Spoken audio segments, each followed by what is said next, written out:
యువచేరులారా, దయచేసి దేవుని యొక్క మనస్సు కలిగి మనం జీవించడం మంచిది. యేసుక్రీస్తుకు కలిగిన ఈ మనస్సు మీరు కలిగి ఉండుడి అని పౌలు గారు స్పష్టంగా సెలవిచ్చారు.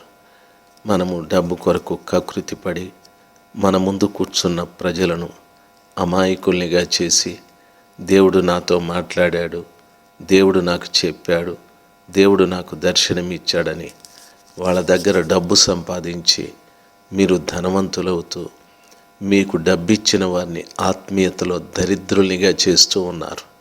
న్యాయమా? ఇది మీకు తగినదా? ఒక్కసారి మీ సంఘం ఎదుట నిలబడి ఎంతమందిని మీరు క్రీస్తు పెళ్లి భార్యలనుగా సిద్ధపరిచారో ఒక్కసారి లెక్క చెప్పగలరా?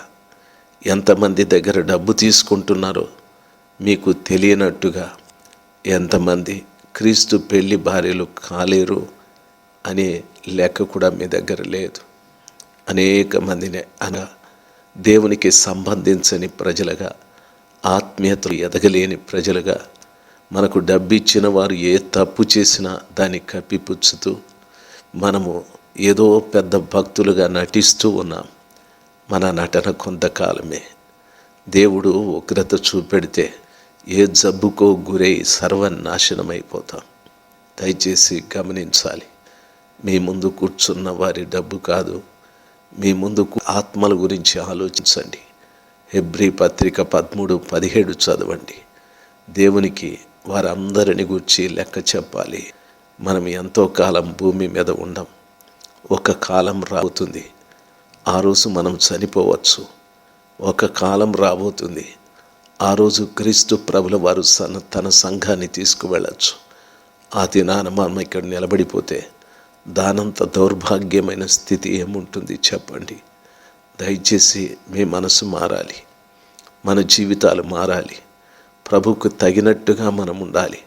పౌలు చెప్పినట్టుగా యేసుక్రీస్తును నేను పోలి నడుస్తున్నాను, మీరు నన్ను పోలి నడవండి అన్నట్టుగా క్రీస్తును పోలి నడవటానికి మనం జీవించాలి.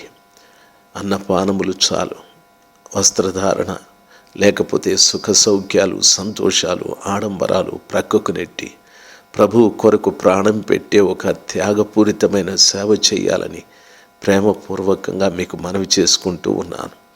నీ కోటు, నీ బూటు, నీ టై, నీకున్న ఆస్తిపాస్తుల్ని చూసి నీ ముందున్న ప్రజల్ని ప్రభు పరలోకానికి తీసుకెళ్ళడు. నీ త్యాగాన్ని చూసి నీ ముందున్న ప్రజలను ఆత్మీయతలోను బలపరచుట చూసి నిన్ను తీసుకువెళ్తాడు. మారండి.